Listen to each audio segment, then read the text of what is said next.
आपण पाहत आहात कराड टुडे न्यूज.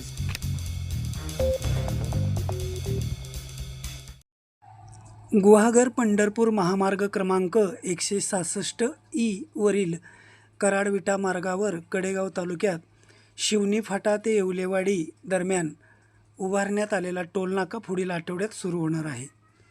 कराडपासून 30 किलोमीटर अंतरावर हा टोलनाका उभारण्यात आला आहे. हा टोलनाका शिवनी की येवलेवाडी यासह स्थानिकांना सवलत मिळणार की नाही या वादात 2 वर्षापासून या टोलनाक्याचे काम होऊनही तो सुरू झालेला नाही. या टोलनाक्यावर वाहनांना आकारण्यात येणारे दर फलकही ठिकठिकाणी लावण्यात आले आहेत. टोलनाका कर्मचाऱ्यांच्यासाठी राहण्याची व्यवस्थाही या ठिकाणी करण्यात आली आहे.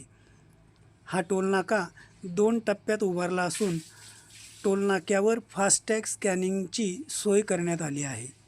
पुढील आठवड्यात हा टोलनाका सुरू होत असून स्थानिक वाहनधारकांना कशा प्रकारे सवलत मिळते आता हे पाहणे औत्सुक्याचे ठरणार आहे.